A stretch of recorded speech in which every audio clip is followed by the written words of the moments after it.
আসসালামু আলাইকুম প্রিয় ভোকেশনাল নবম শ্রেণীর শিক্ষার্থী বন্ধুরা, তোমরা কেমন আছো? আশা করি তোমরা খুবই ভালো আছো। 24 তারিখে তোমাদের ইতিহাস ও সমাজ বিজ্ঞান পরীক্ষা অনুষ্ঠিত হতে যাচ্ছে। এই পরীক্ষার জন্য তোমরা কি পড়বে সেই অনুযায়ী একটা সাজেশন দেব। প্রিয় শিক্ষার্থী বন্ধুরা, তোমরা তো অবগত আছো যে তোমাদের এই ইতিহাস ও সমাজ বিজ্ঞান পরীক্ষা হবে 60 মার্কে। সময় থাকবে তোমাদের 3 ঘন্টা। আর তোমাদের পরীক্ষার প্রশ্ন 3 ভাগে ভাগ থাকবে, ক বিভাগ, খ বিভাগ, গ বিভাগ। ক বিভাগে তোমাদের 30 মার্ক থাকবে। সে 30 মার্কে নিয়ে আলোচনা করব কোন কোন বিষয় থাকতে পারে। প্রিয় শিক্ষার্থী বন্ধুরা, আমরা দেখতেছি এখানে অধ্যায় মানে সূচিপত্র। প্রথম অধ্যায় হলো প্রকৃতি ও সমাজ অনুসন্ধান, তারপরে দ্বিতীয় অধ্যায় হলো আত্মপরিচয় ও মানবিক আচরণ। যাকে এগুলো পড়ার দরকার নেই, আমরা মেন আলোচনা চলে যাই। দেখো, প্রকৃতি ও সমাজ অনুসন্ধান এই অধ্যায়টা আমরা একটু পড়বো ভালো করে। এখানে তোমাদের প্রকৃতি ও সমাজের প্রভাব, তারপরে তোমরা পড়বা, এটা খুবই গুরুত্বপূর্ণ। সমুদ্রের বুকে জব্বার হোসেন, এটা একটু পড়ো ভালো করে, ঠিক আছে? এখান থেকে প্রশ্ন করবে। আর এটা আজ অন্বেষার বিয়ে, ঠিক আছে? এই 3টা ঘটনা একটু ভালো করে পড়বা, ইনশাল্লাহ এখান থেকে কিছু প্রশ্ন কমন পেতে পারো ইনশাল্লাহ। আমার কাছে খুবই গুরুত্বপূর্ণ মনে হচ্ছে। তারপরে তোমরা এখান থেকে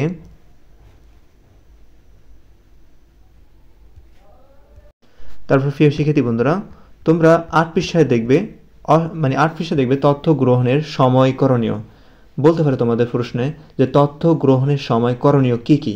তো এখানে দেখো, 1 নম্বর, অবশ্যই উত্তরদাতার কাছ থেকে সম্মতি নিতে হবে। এখানে তোমাদের 7টা সম্মতি আছে, 7টা করণীয় আছে। 7টা করণীয় একটু মুখস্থ করে নিও অথবা একটা ধারণা নিয়ে নিও। প্রিয় শিক্ষার্থী বন্ধুরা, তোমরা 10 পৃষ্ঠায় দেখবা তথ্য সংগ্রহের পদ্ধতি। এটা খুবই ভেরি ইম্পর্টেন্ট। তথ্য কীভাবে সংগ্রহ করতে হয় এখান থেকে তোমরা পড়লে কিন্তু কিছু ধারণা পাবে। বলতে পারে যে তথ্য কীভাবে আমরা সংগ্রহ করব। তারপরে প্রিয় শিক্ষার্থী বন্ধুরা, তোমরা এই প্রতিবেদনটা ভালো করে পড়বা। এরকম প্রশ্ন হতে পারে 11 পৃষ্ঠা, যে বলবে যে তোমার প্রতিবেদন লেখো। এই প্রতিবেদনটা একটু ভালো করে পড়ো, ঠিক আছে?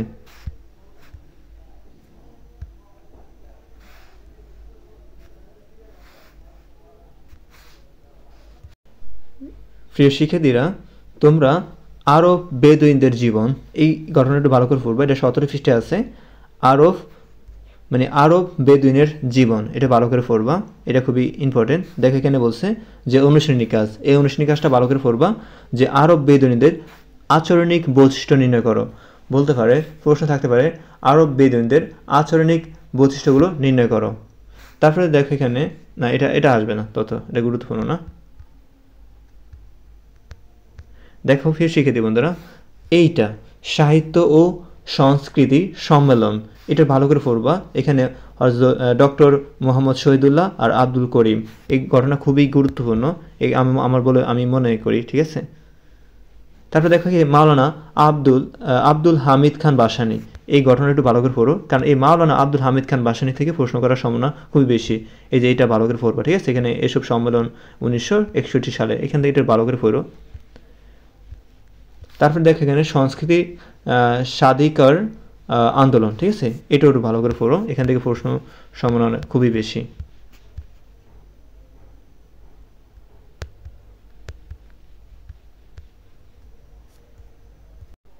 প্রিয় শিক্ষার্থী বন্ধুরা, তোমরা 28 পৃষ্ঠা আসবে।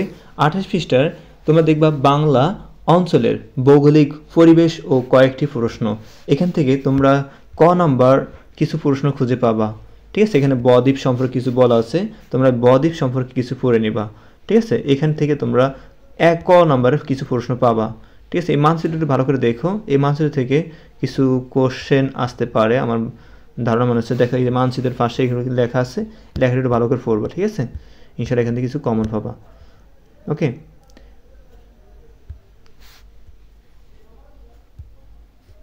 তারপরে প্রিয় শিক্ষার্থী বন্ধুরা, তোমরা 30 পৃষ্ঠা আসবে বঙ্গ বাংলা বাংলাদেশ স্থান ও নামের বিবর্তন। এই চ্যাপ্টারটা ভালো করে পড়ো, বঙ্গ বাংলা বাংলাদেশ স্থান ও নামের বিবর্তন।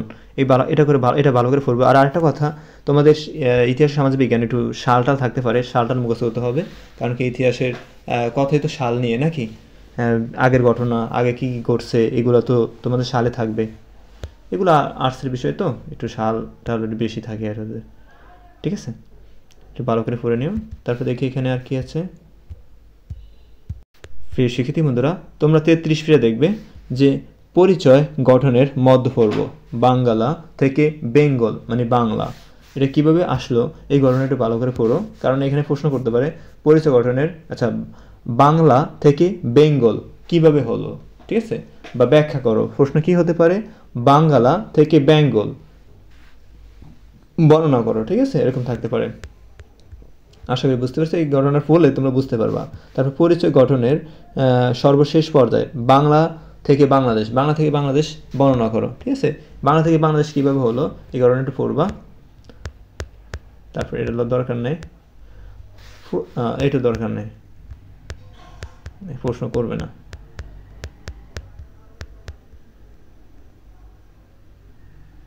এইখান থেকে প্রশ্ন আসবে না।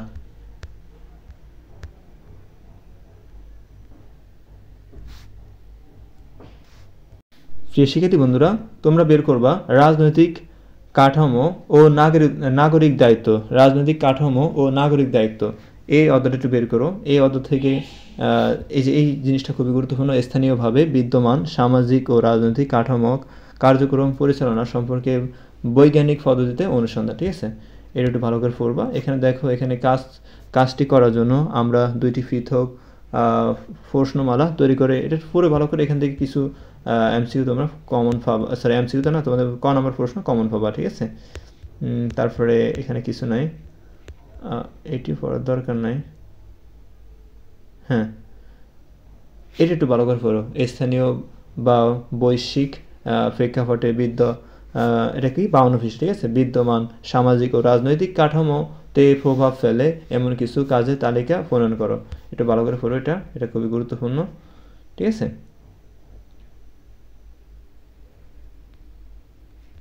তারপর এটা খুবই গুরুত্বপূর্ণ, এটা হচ্ছে তোমার 54 পৃষ্ঠা, 54 পৃষ্ঠার জাতিসংঘ গঠনের পটভূমি, ঠিক আছে, থাকতে পারে জাতিসংঘ গঠনের পটভূমি, এই পটভূমি বর্ণনা করো, ঠিক আছে। তো তোমরা এটা যদি ভালো করে পড়ো, এই জাতিসংঘের পটভূমি তোমরা প্রশ্ন করলে কিন্তু পাবা। তারপরে দেখো এখানে প্রথম মহাযুদ্ধ, এই প্রথম মহাযুদ্ধ একটু ভালো করে পড়বা, ঠিক আছে। তারপরে দ্বিতীয় মহাযুদ্ধ খুবই ইম্পর্টেন্ট, এই প্রথম এবং দ্বিতীয় এখান থেকে প্রশ্ন করার সম্ভাবনা খুবই বেশি, প্রথম এবং দ্বিতীয় যুদ্ধ একটু ভালো করে পড়বা, ঠিক আছে। তারপর দেখো এখানে এই যে দ্বিতীয় বিশ্বযুদ্ধ কিন্তু এখানে থেমে যায়নি, এই ছক না পুরো, এই যে এখানে যে দ্বিতীয় বিশ্বযুদ্ধ কিছু ঘটনা আছে এখানে, হ্যাঁ, এটা একটু ভালো করে পড়বা, এখান থেকে প্রশ্ন করার খুবই খুবই বেশি। তারপরে দেখো এখানে একটা আচ্ছা, এখানে দেখো এটা খুবই ইম্পর্টেন্ট, জাতিসংঘ সনদের 1 নম্বর ধারাটির মানে সরি হ্যাঁ এটা পড়বা, জাতিসংঘ সনদের 1 নম্বর ধারায় 4টি উদ্দেশ্যর কথা বলা হয়েছে। এগুলো হচ্ছে মানে যে তোমাদের প্রশ্ন থাকতে পারে জাতিসংঘের সনদে 1 নম্বর ধারায় যে 4টি উদ্দেশ্যর কথা বলা হয়েছে সেগুলো কি কি, অথবা থাকতে পারে যে 1 নং ধারায় কয়টি উদ্দেশ্যের কথা বলা হয়েছে সেগুলো কি কি, তোমরা বলবো 4টি উদ্দেশ্যের কথা বলা হয়েছে। এই যে 1 নম্বর হলো আন্তর্জাতিক শান্তি ও নিরাপত্তা বজায় রাখা, এরপর 4টা আছে, 4টা একটু মুখস্থ করে নিও, ঠিক আছে।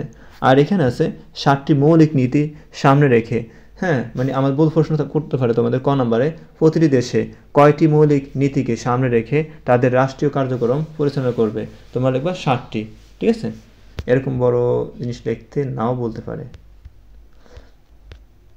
তারপর দেখো জাতিসংঘ কয়টা নিয়ে গঠিত হয়েছে, দেখো জাতিসংঘ গঠিত হয়েছে সাধারণ পরিষদ, তারপর নিরাপত্তা পরিষদ, তারপর অর্থনৈতিক ও সামাজিক পরিষদ, অসি পরিষদ, আন্তর্জাতিক, এটা ভালো করে পড়ে, ঠিক আমার পড়তে অনেক সময় লাগবে। তারপর দেখো বাংলাদেশ ও জাতিসংঘ, এটা তো খুবই গুরুত্বপূর্ণ, হ্যাঁ, বাংলাদেশ জাতিসংঘ খুবই গুরুত্বপূর্ণ, এটা ভালো করে পড়বা, ঠিক আছে। আর কিছু দেখতেছি না এখানে। তারপরে দেখো এখানে তোমাদেরকে প্রশ্ন করতে পারে, এইটা খুবই গুরুত্বপূর্ণ, UNICEF, হ্যাঁ, এটা কি, ঠিক আছে, এটা জাতিসংঘের শিশু তহবিল, এটা ভালো করে পড়বা।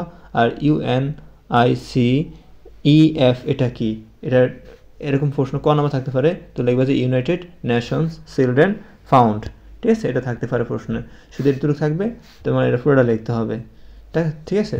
তারপরে এই যে 1 নম্বরটা ইউএনডিপি, এটা কি? ইউনাইটেড নেশনস ডেভেলপমেন্ট প্রোগ্রাম, ঠিক আছে? এরকম ক নাম্বার থাকবে ইউএনডিপি, পুনরূপ কি? তোমরা এই পুনরূপটা একটু ভালো করে মুখস্থ নিও। আরেকটা আছে পুনরূপ, এটা আমার কাছে খুবই গুরুত্বপূর্ণ মনে হচ্ছে, ডাব্লিউএইচও। ডাব্লিউএইচও এর পুনরূপ হলো ওয়ার্ল্ড হেলথ অর্গানাইজেশন, বিশ্ব স্বাস্থ্য সংস্থা, ঠিক আছে? এটা ভালো করে পড়ো। তো এটা কি পড়বা? এই যে তোমার ডাব্লিউএইচও হু, এখান থেকে গড পুরোটা পড়বা, ঠিক আছে? এটা কি বলেছে ভালো করে পড়লে ইনশাল্লাহ কিছু কমন পাবা। আমার কাছে এই তিনটাই ইম্পর্টেন্ট মনে হচ্ছে, ঠিক আছে? আশা করি বুঝতে পেরেছো তোমরা। তারপরে তোমরা এখানে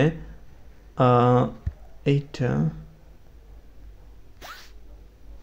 এই যে ইউনিয়ন পরিষদের কাঠামো, ইউনিয়ন পরিষদ কাঠামো একটু ভালো করে পড়বা, এখান থেকে কিছু প্রশ্ন কমন পাবা। তারপর দেখো এখানে একটু খেয়াল রেখো, তোমাদের প্রশ্ন থাকতে পারে যে ইউনিয়ন পরিষদ, ঠিক আছে? কি পরিষদ? ইউনিয়ন পরিষদ। এই ইউনিয়ন পরিষদে তোমাদের থাকতে, ইউনিয়ন পরিষদে একজন কি থাকে বলো তো? চেয়ারম্যান থাকে, 3 জন থাকে মহিলা মেম্বার, আর 9 জন থাকে তোমার কি? 9টি ওয়ার্ডে 9 জন মেম্বার থাকে, আর এই 9টি ওয়ার্ডে 3 জন মেম্বার থাকে, ঠিক আছে? একজন মেম্বার, মহিলা মেম্বারের আন্ডারে 3টে ওয়ার্ড থাকে, আর একজন পুরুষ একটি ওয়ার্ডে 1টি মেম্বার থাকে, 9টি ওয়ার্ডে 9টি মেম্বার থাকে, আর এই 9টি ওয়ার্ডকে পরিচালনা করে কে? একজন চেয়ারম্যান, ঠিক আছে? তারপরে দেখো এখানে ক নম্বর প্রশ্ন, শৃঙ্খলা রক্ষা। এইটা এখানে 5টা রক্ষার আছে, ভালো করে পড়ে নিও। তারপরে কাজ ও সেবার এই 5টা আছে, পড়ে নিও, এটা লাগবে না।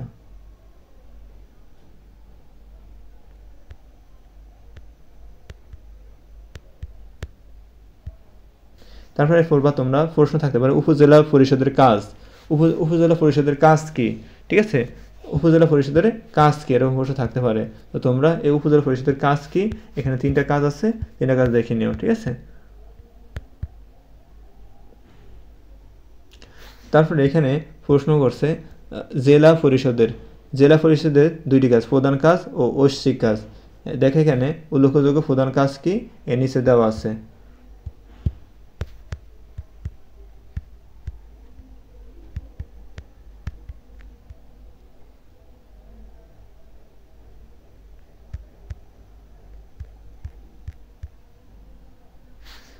শিক্ষার্থী বন্ধুরা বলবে যে পৌরসভার কাজ কি? পৌরসভার কাজ একটু ভালো করে পড়ে নিও, এখানে অনেকগুলো পৌরসভার কাজ আছে, কয়েকটা কাজ যদি মুখস্থ করে নিতে পারো ইনশাআল্লাহ লিখতে পারবা তোমরা, ঠিক আছে? তারপরে দেখো এখানে সিটি কর্পোরেশন গঠন, এই সিটি কর্পোরেশন গঠনের কিছু নিয়ম কানুন আছে, একটু ভালো করে পড়বা তোমরা, ঠিক আছে? আশা করি বুঝতে পেরেছো।